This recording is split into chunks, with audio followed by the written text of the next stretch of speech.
Following the Battle of the Bulge down outside of Luxembourg City, the 4th Division was pulled out of that sector and sent northward up back through Luxembourg and into Belgium, finally settling at Berg Roylen right at the border between Belgium and Germany.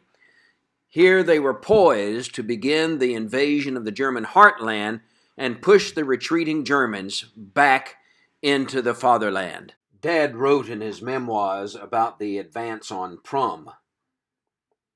The only thing good about the freezing temperatures was that the bodies didn't stink. The Germans had booby-trapped many of the bodies of their fallen comrades, leaving them for us to turn over and get blown up. The streets and woods were full of bodies. One young German I noticed particularly seemed only a boy, looked as though he had never shaven yet. His uniform was brand new. This was probably his first and last battle. He lay on his back just as he had fallen from a bullet through the stomach. His eyes were still open, as were just about all the dead, staring glassily up at me. He was so solidly frozen that when I turned him over with my foot, the body remained in the same position. I ran through his pockets and took out some photos we had. They were a picture of the soldier himself in a bright, pretty uniform. Also, a picture probably of his girlfriend and another of his mother.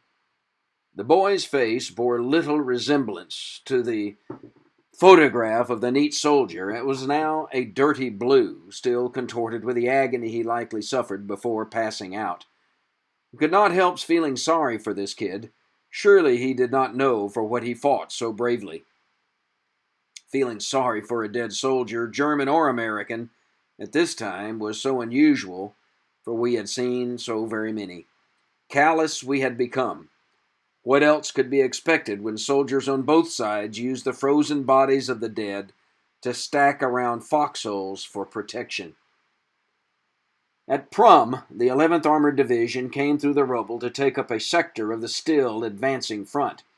Our regimental headquarters group left Prüm on March 5, 1945, and spent that night in Wallersheim, Germany. On March 6th, we moved up to Mühlenborn, where we were on March 9, 1945, when elements of the division reached further up into Adenau, Germany. Following those events, our division was relieved on March 11, 1945, at Mühlenborn, and we journeyed to Bliehof, at which point we entrained on March 12, 1945, for a real rest down in France.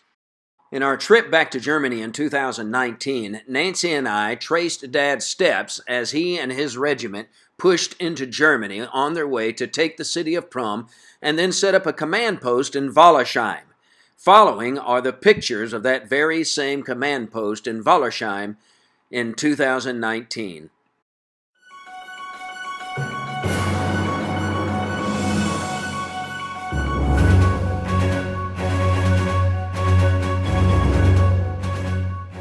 Yeah, the Jeep is going to be parked right dead in front of me.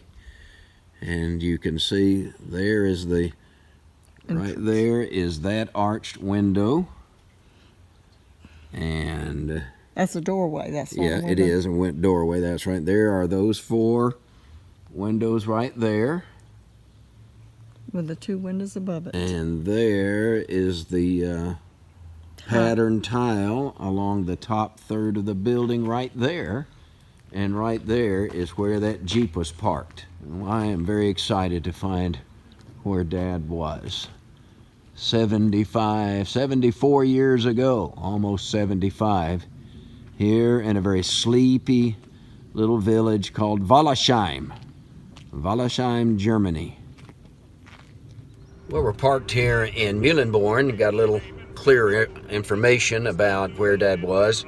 They left Prüm on March 5th, following the taking of that city, came into Wallersheim and spent the night in Wallersheim on March 5th, and the next day, March 6th, we're up here in Mühlenborn.